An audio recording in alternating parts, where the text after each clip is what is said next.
Hello, beautiful souls, and welcome to Artificial Fluency Podcast. I'm Emma, your host, and I am so excited you've decided to spend this hour with me today. This is episode 23, and if you're new here, welcome to our little community of English learners who believe that learning a language is about so much more than just grammar and vocabulary. It's about connecting with others, growing as a person, and discovering new perspectives about life. Today's episode is very special to me because we're going to talk about something that I'm truly passionate about: life lessons that have the power to change everything. You know, as I've been teaching English and meeting students from all around the world, I've realized that the most meaningful conversations we have aren't just about language learning, they're about life itself. Whether you're 16 or 60, whether you're just starting your English journey or you've been studying for years, I believe that the stories and lessons we'll share today will resonate with you. Because at the end of the day, we're all human beings trying to figure out this beautiful, complicated thing called life. In the next hour, we'll explore three powerful themes that have personally transformed my life and the lives of so many people I've met. First, we'll talk about the courage to embrace failure and how our biggest mistakes often become our greatest teachers. Then, we'll dive deep into the importance of authentic relationships and how learning to be vulnerable can completely change the quality of our connections with others. Finally, we'll discuss the journey of finding your purpose and how sometimes the path to your dreams looks nothing like what you expected. But before we begin, I want you to know that this isn't just a listening exercise. As we go through these stories and lessons, I encourage you to reflect on your own experiences. Maybe grab a notebook or just think about how these ideas relate to your own life. Learning English becomes so much more meaningful when we connect it to our personal experiences and emotions. And remember, you can always find the complete transcript of this episode on our website, along with reflection questions and vocabulary lists. If something we discussed today touches your heart or sparks an idea, I'd love to hear from you. You can reach out through our website or social media. Your stories and insights always inspire me and our entire community. So, are you ready to embark on this journey of discovery together? Let's dive in. Let's start with something that I think every single person listening to this can relate to: failure. Now, I know that might not sound like the most uplifting way to begin, but stick with me here, because I truly believe that learning to embrace failure is one of the most liberating and transformative things you can do in your life. My personal story of failure. I want to share something very personal with you. When I was 25 years old, I thought I had my entire life figured out. I had what looked like a perfect job at a prestigious marketing company in London. I was earning good money, I had a nice apartment, and from the outside, everything looked successful. But here's the truth: I was absolutely miserable. Every morning, I would wake up with this heavy feeling in my chest, dreading the day ahead. I felt like I was living someone else's life, following a path that society told me was successful, but that made me feel empty inside. The breaking point came during what I now call the presentation disaster. I was supposed to present a major campaign to one of our biggest clients. I had prepared for weeks, everything was perfect on paper. But when I stood up in that conference room, something inside me just broke. I started crying in the middle of my presentation. Not just a few tears, I'm talking about full-on sobbing in front of 20 important business executives. I was mortified. I apologized, excused myself, and basically ran out of the building. That night, I was convinced my career was over. I felt like such a failure, like I had ruined everything I had worked so hard to build. But you know what? That moment of complete breakdown became the catalyst for the most positive change in my life: redefining failure. That experience taught me something crucial. What we call failure is often just life's way of redirecting us towards something better. That breakdown in the conference room wasn't really a failure. It was my authentic self finally saying, "This isn't who you're meant to be." Within 6 months of that incident, I had quit my job, enrolled in a teaching certification program, and started planning my move to different countries to teach English. My friends and family thought I had lost my mind. They kept asking, "Why would you give up such a good job?" But for the first time in years, I felt alive. Now, 7 years later, I can honestly say that failing at that presentation was one of the best things that ever happened to me. It forced me to confront the fact that I was living a life that wasn't authentic to who I really was. The fear of making mistakes. One thing I've noticed, especially with my English students, is how paralyzed we become by the fear of making mistakes. In language learning, this fear is particularly destructive because making mistakes is literally how we learn. But this fear extends far beyond language learning. It affects every area of our lives. I remember one of my students, Maria, who was incredibly intelligent and had excellent English grammar knowledge, but in conversation classes, she would barely speak. When I asked her why, she said, "Emma, I'm so afraid of saying something wrong. What if people laugh at me? What if I sound stupid?" We spent weeks working on this mindset.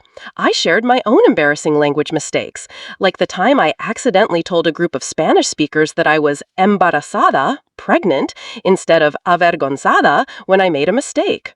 Everyone burst out laughing, and initially I was mortified, but then I realized that mistake made everyone more relaxed, it created a moment of connection and humor, and I never forgot the correct word again. Maria gradually began to understand that her mistakes were actually opportunities for connection and learning. By the end of the course, she was one of the most confident speakers in the class. The growth mindset. This brings me to one of the most important concepts I've learned: the difference between a fixed mindset and a growth mindset. With a fixed mindset, we believe our abilities are static. We're either good at something or we're not. With a growth mindset, we believe our abilities can be developed through effort, learning, and persistence. When you have a fixed mindset, failure feels devastating because it seems to prove that you're not good enough. But when you have a growth mindset, failure becomes valuable feedback that helps you improve. I've seen this transformation in so many of my students. Instead of saying, "I'm terrible at English," they start saying, "I'm not good at this yet, but I'm learning." That simple word, yet, changes everything. Learning from setbacks. Let me tell you about another pivotal moment in my life. About 3 years ago, I decided to start my own online English teaching business. I had big dreams.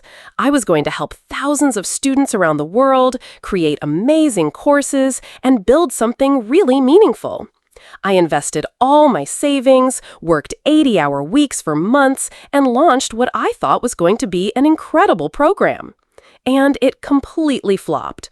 I had exactly 3 students sign up. 3! I was devastated and financially stressed. For weeks, I wallowed in self-pity. I felt like a fraud, like I had been delusional to think I could build something successful. But then I forced myself to really analyze what had gone wrong. I reached out to potential students and asked for honest feedback. I studied successful online educators and tried to understand what they were doing differently. What I discovered was humbling, but incredibly valuable. My content was good, but I hadn't really understood my audience.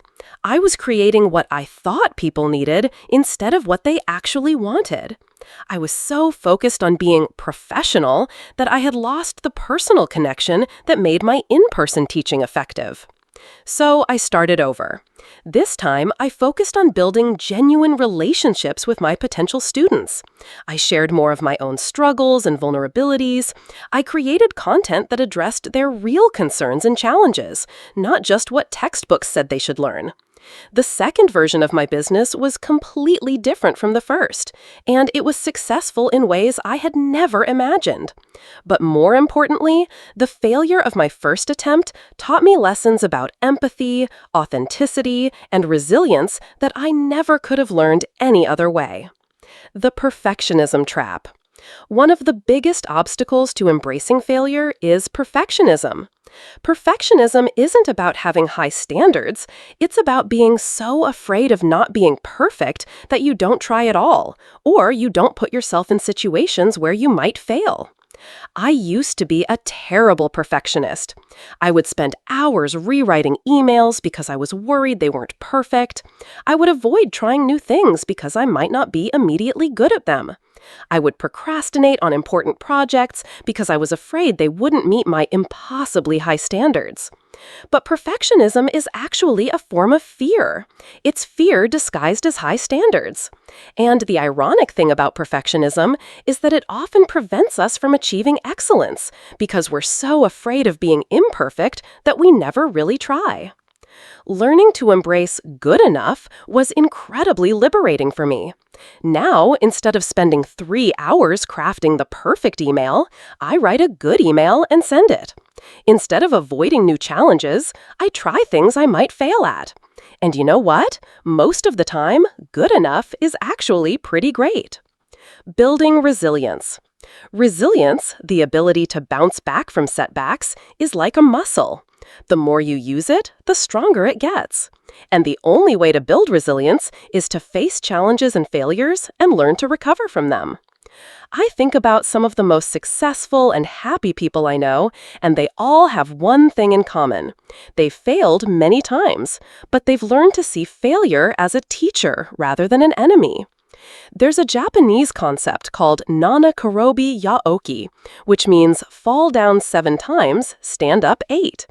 I love this because it acknowledges that falling down is inevitable. The important thing is that you get back up one more time than you fall. The gift of vulnerability. One unexpected gift that comes from embracing failure is vulnerability. When you're willing to admit that you don't have all the answers, that you make mistakes, that you're still learning and growing, it creates space for authentic connection with others. Some of my deepest friendships have been forged through shared struggles and vulnerabilities. When I stopped trying to appear perfect and started being honest about my challenges and failures, I found that people related to me more, not less. In my teaching, I've found that students connect with me much more when I share my own language learning struggles than when I try to present myself as an expert who never makes mistakes. Vulnerability breeds trust, and trust is the foundation of all meaningful relationships. Practical strategies for embracing failure. So, how do we practically learn to embrace failure? Here are some strategies that have worked for me and my students. First, reframe failure as feedback. Instead of asking, "Why did I fail?" ask, "What can I learn from this experience?" This simple shift in perspective transforms failure from something shameful into something valuable. Second, celebrate attempts, not just successes. Acknowledge yourself for trying, for putting yourself out there, for taking risks. The courage to try is often more important than the outcome. Third, practice self-compassion. Talk to yourself the way you would talk to a good friend who is going through a difficult time.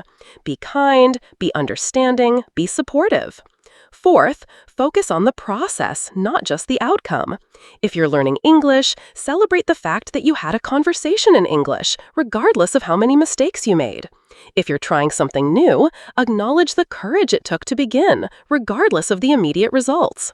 Finally, remember that failure is temporary, but the lessons you learn are permanent. Every failure teaches you something that success cannot. Now, let's talk about something that I believe is at the heart of a fulfilling life: authentic relationships. You know, in our digital age, we're more connected than ever before, yet many people report feeling lonelier than previous generations.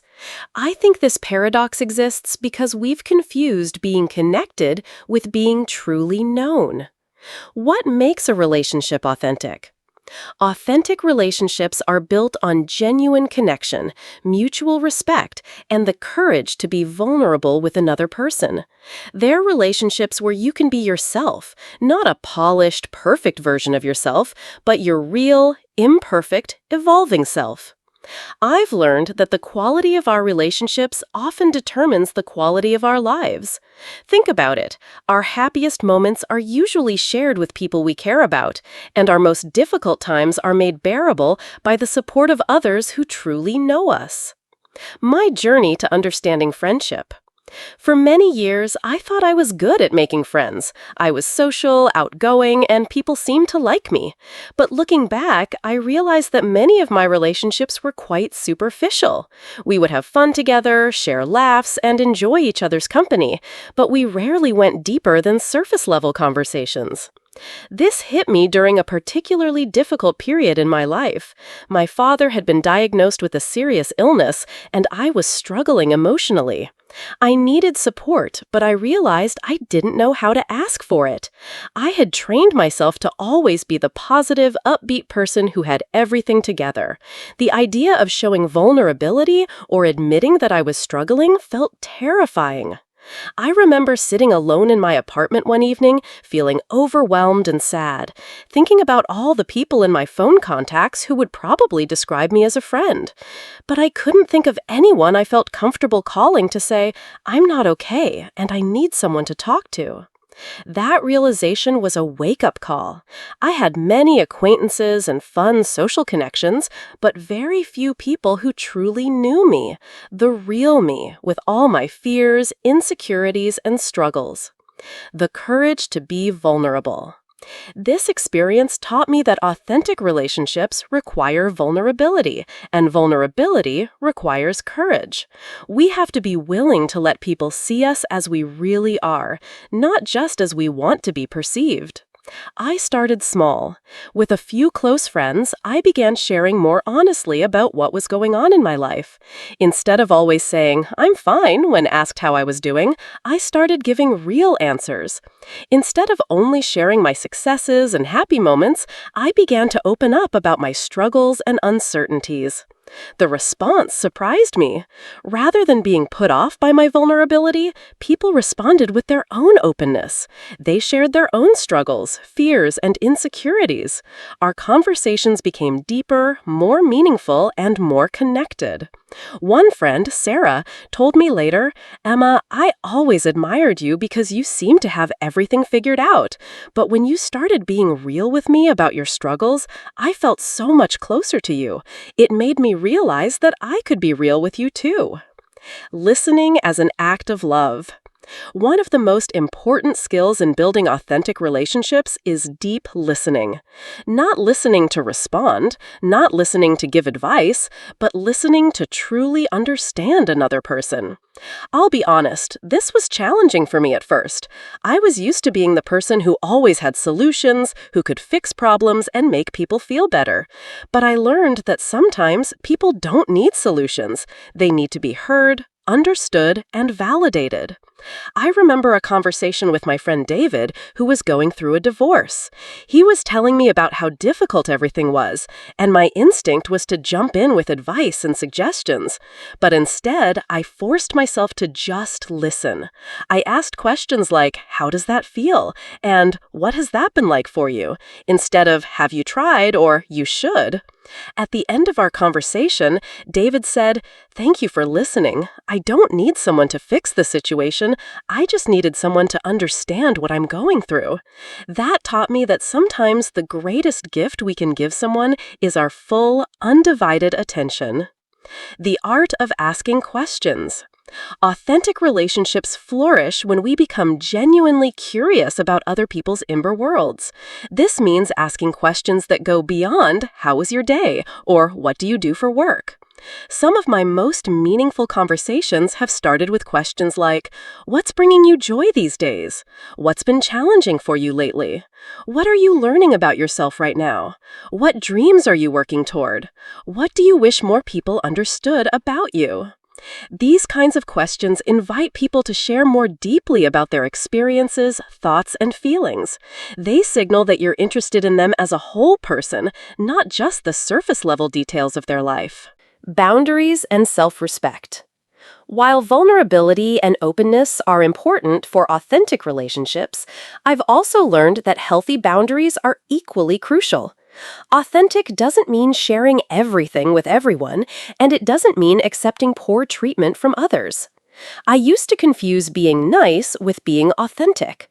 I would say yes to things I didn't want to do, tolerate behavior that made me uncomfortable, and prioritize other people's needs over my own. I thought this made me a good friend, but actually, it made me resentful and prevented me from having honest relationships. Learning to set boundaries was one of the most important relationship skills I ever developed. It meant learning to say no without feeling guilty, expressing my needs and preferences clearly, and ending relationships that were consistently draining or unhealthy.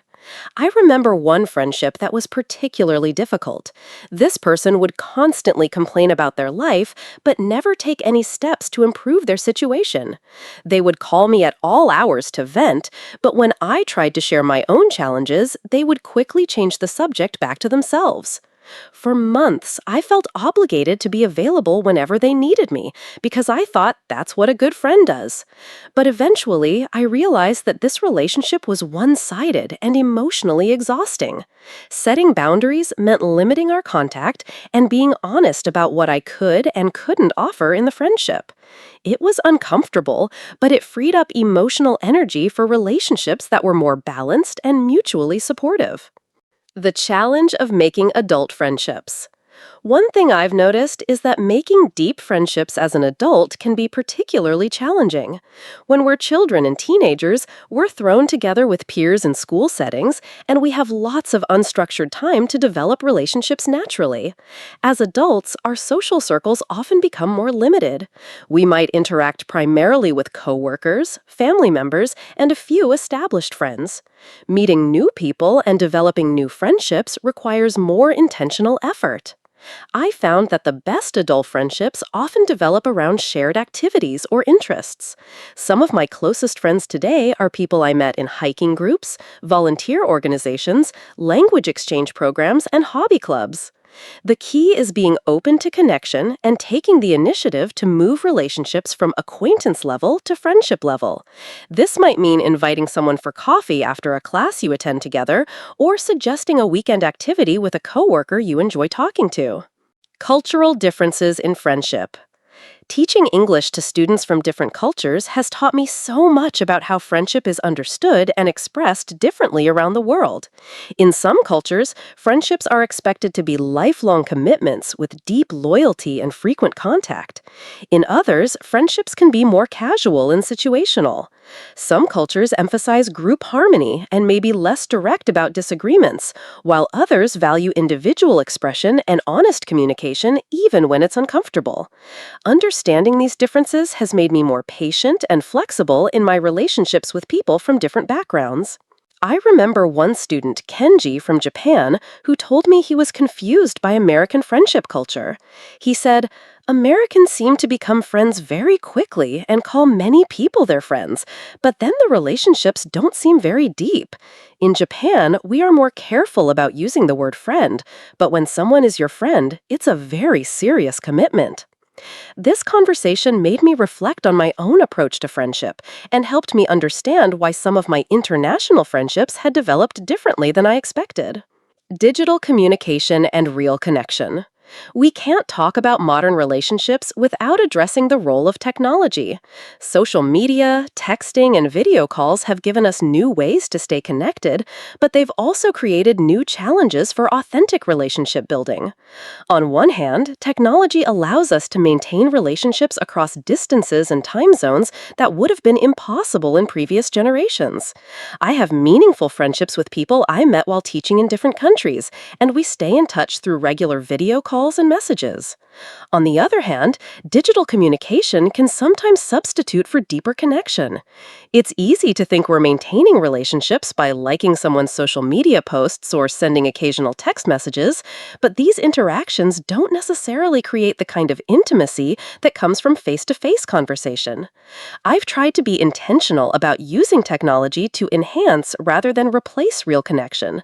This means prioritizing video calls over text messages, having phone conversations instead of just exchanging written messages, and making sure that my most important relationships include regular in-person time.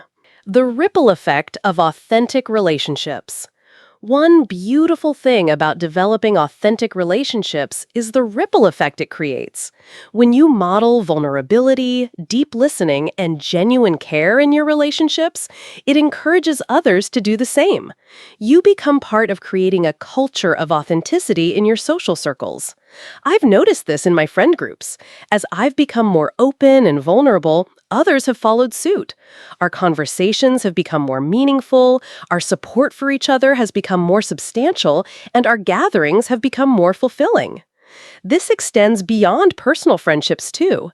In my teaching, when I'm authentic and vulnerable with my students, it creates a classroom environment where everyone feels safer to take risks, make mistakes, and be themselves.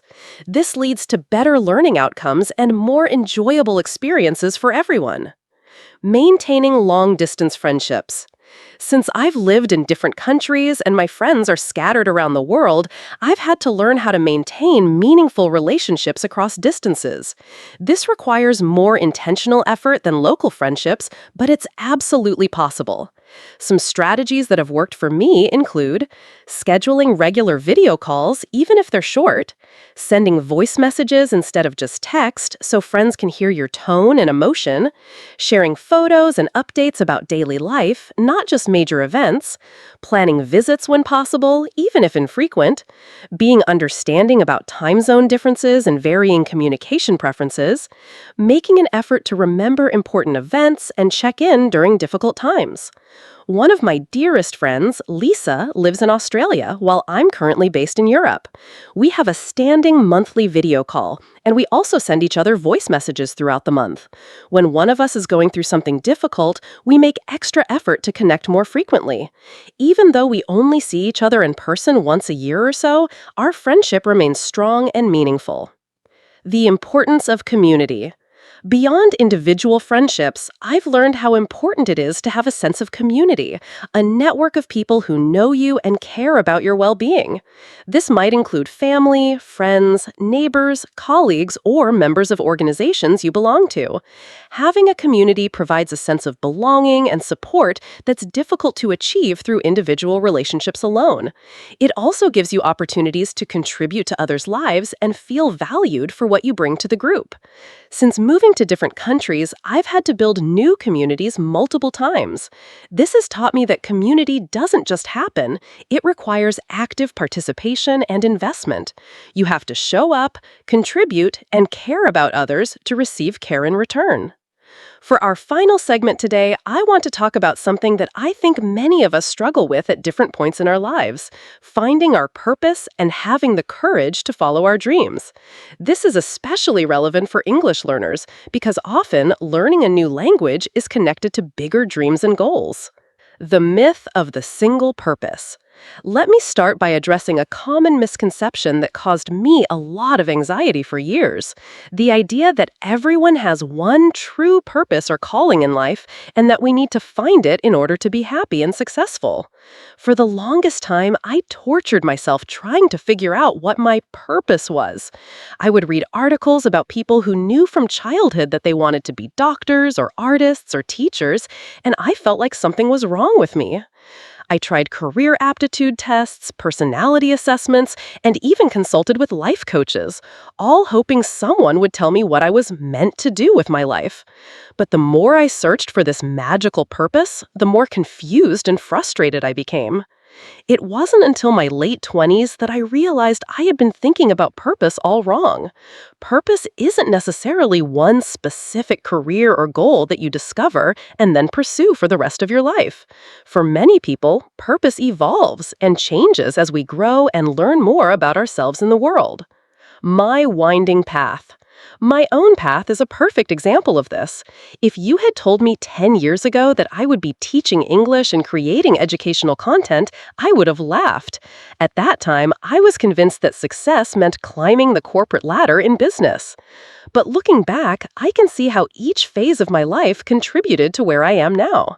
My business experience taught me about project management, marketing, and working with clients. My struggles with that career path taught me about the importance of authenticity creativity and following your values. My travels and language learning experiences gave me empathy for the challenges that English learners face. None of these experiences seemed directly related to my current work at the time, but they all contributed to preparing me for what I'm doing now. It's like Steve Jobs said in his famous speech, "You can't connect the dots looking forward, you can only connect them looking backward." The difference between dreams and fantasies. One important distinction I've learned to make is between dreams and fantasies. Dreams are goals that inspire you and that you're willing to work toward even when the path is difficult. Fantasies are appealing ideas that you enjoy thinking about but aren't actually prepared to pursue with sustained effort. For example, I used to fantasize about being a famous novelist. I loved the idea of writing beautiful books that would touch people's hearts and maybe even win awards. But when I really examined this fantasy, I realized that I wasn't actually willing to do the daily work of writing consistently, dealing with rejection, and learning the craft of storytelling. On the other hand, my dream of helping people learn English and connect across cultures was something I was willing to work toward, even when it was challenging, even when it meant taking pay cuts, even when it required learning new skills and stepping outside my comfort zone.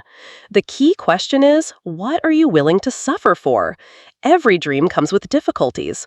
The dreams worth pursuing are the ones where you're willing to embrace the challenges because the goal means so much to you. Starting before you're ready. One of the biggest obstacles to following our dreams is the belief that we need to have everything figured out before we begin.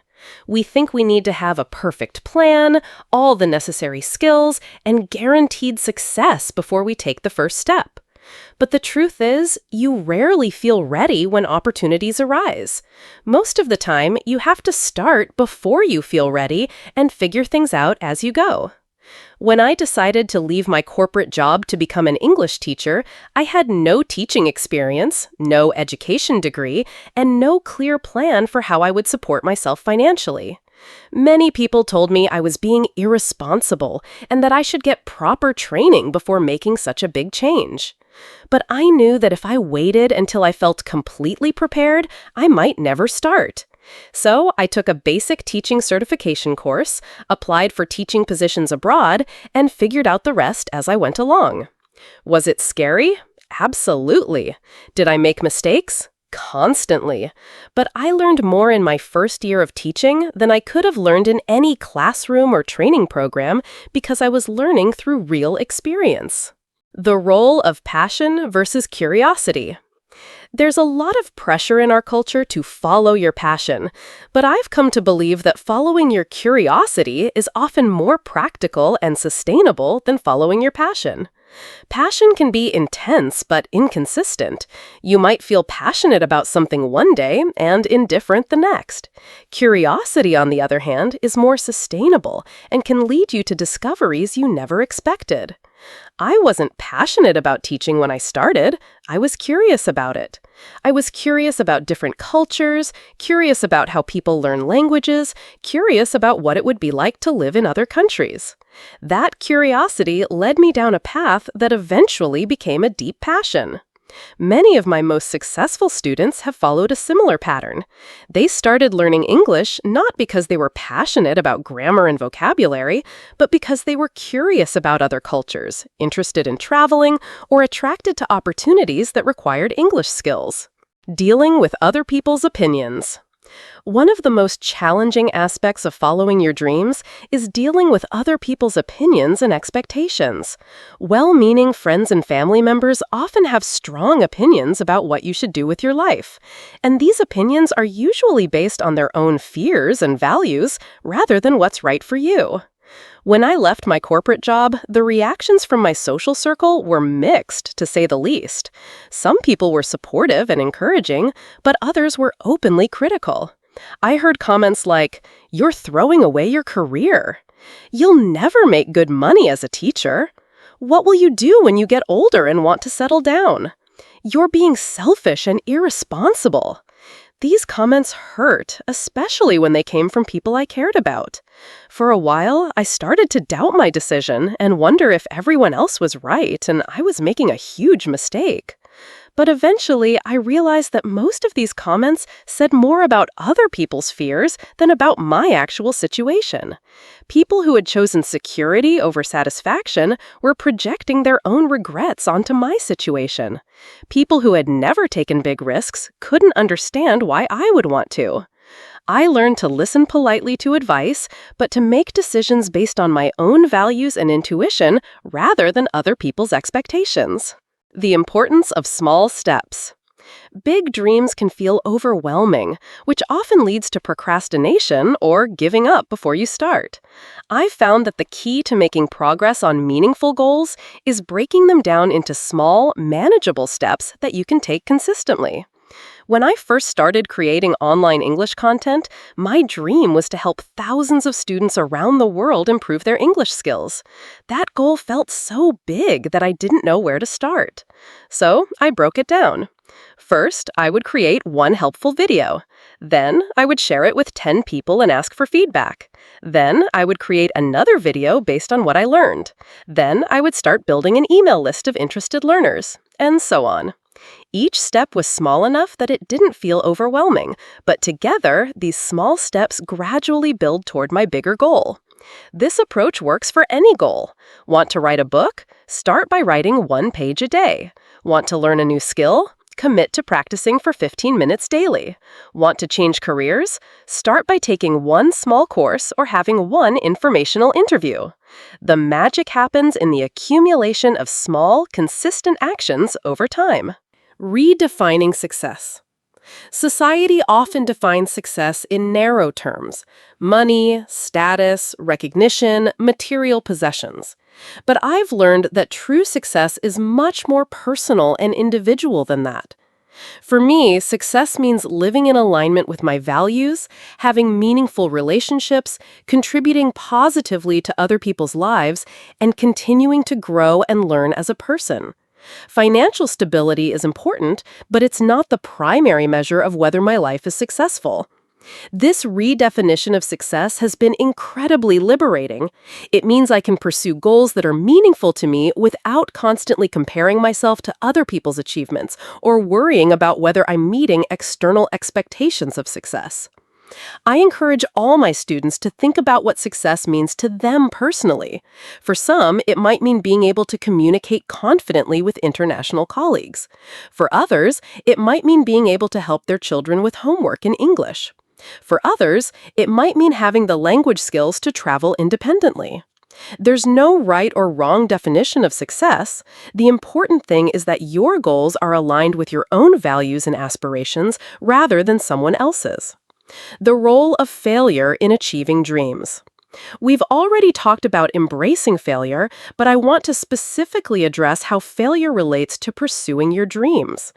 Every person who has achieved something meaningful has also experienced significant failures along the way.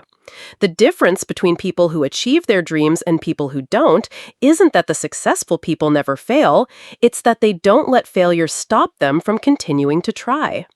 When my first online business failed, I had a choice. I could see it as proof that I wasn't cut out for entrepreneurship, or I could see it as valuable education that would help me succeed the next time. I chose the second perspective, and it made all the difference. Each failure taught me something important about my audience, about marketing, about product development, about myself. The lessons I learned from failing were often more valuable than the lessons I learned from succeeding. Finding your tribe. Pursuing your dreams becomes much easier when you find your tribe, people who share your values, understand your goals, and support your journey. These might be people who are pursuing similar dreams, or they might just be people who believe in taking risks and following your heart. For me, finding my tribe meant connecting with other teachers, travelers, and entrepreneurs who understood the unconventional path I had chosen. These relationships provided encouragement during difficult times, practical advice when I faced challenges, and celebration when I achieved milestones. Sometimes your tribe includes people you know in person, and sometimes it includes people you connect with online or in professional communities. The important thing is having people in your life who understand and support your dreams, especially when others might not. The evolution of dreams. Finally, I want to acknowledge that dreams can and should evolve as you grow and change as a person. The goals that inspire you at 25 might be different from the goals that inspire you at 35 or 45, and that's perfectly normal and healthy. I used to think that changing your goals meant you were inconsistent or didn't have enough commitment, but now I see it as a sign of growth and self-awareness. As you learn more about yourself and the world, it makes sense that your aspirations would evolve too. The key is to stay connected to your core values and to what brings you joy and fulfillment, even as the specific expression of those values might change over time. Wow, we've covered so much ground together today. As we come to the end of our time, I want to take a moment to reflect on the journey we've taken and how these life lessons connect to your English learning journey. Bringing it all together. Today, we explored three powerful themes: embracing failure as a teacher, building authentic relationships through vulnerability, and finding the courage to pursue your dreams. These might seem like separate topics, but they're actually deeply interconnected. The courage to embrace failure makes it easier to be vulnerable in relationships because you're less afraid of being judged. Being vulnerable in relationships provides the support and encouragement you need to pursue your dreams. And pursuing your dreams often requires both the willingness to fail and the support of authentic relationships. For English learners. As English learners, you have the opportunity to apply all of these lessons in your language journey. Learning a language requires embracing failure. You will make mistakes, you will have conversations that don't go as planned, you will face moments of frustration and confusion. But each of these experiences is teaching you something valuable. Building authentic relationships through English opens up a world of connections with people from different cultures and backgrounds. When you're willing to be vulnerable, to make mistakes, to ask for help, to share your real thoughts and feelings even when your grammar isn't perfect, you create opportunities for genuine connection. And for many of you, learning English is connected to bigger dreams. Dreams of studying abroad, working internationally, traveling independently, or simply expanding your worldview. These dreams are worth pursuing, even when the path is challenging. Personal reflection questions. Before we say goodbye, I'd like to leave you with some questions for personal reflection. You don't need to answer these now, but consider thinking about them over the coming days. What is one area of your life where fear of failure is holding you back? How could you bring more authenticity and vulnerability to your relationships? What dreams or goals have you been putting off because you don't feel ready? How can you apply these lessons to your English learning journey? A personal message. I want to end today with a personal message. Wherever you are in your life journey, whatever challenges you're facing, whatever dreams you're nurturing, remember that you have everything within you that you need to create a meaningful, fulfilling life. You don't need to have it all figured out. You don't need to be perfect. You don't need to wait until you feel ready. You just need to be willing to begin, to try, to be vulnerable, to learn from your experiences, and to keep moving forward. Your willingness to learn English, to listen to podcasts like this, to invest in your personal growth, these are signs that you're already on the right path. Trust yourself, be patient with the process, and remember that every small step you take is moving you closer to the life you want to create. Thank you, and next week. Thank you so much for spending this hour with me today. Your presence, your attention, and your willingness to grow mean more to me than you know. Creating this content and connecting with learners like you is one of the greatest joys of my life.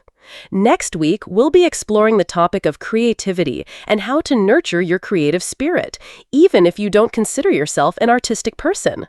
We'll talk about the role of creativity in problem solving, the importance of play in adult life, and how expressing yourself creatively can enhance your English learning. Don't forget to check out our website for the transcript of today's episode, reflection questions, and vocabulary practice. And if today's conversation touched your heart or sparked any insights, I'd love to hear from you. Your stories and reflections always inspire me and help me create better content for our community. Until next week, be kind to yourself, embrace the journey, and remember, you are capable of amazing things. This is Emma, sending you love and encouragement from wherever you are in the world. Take care.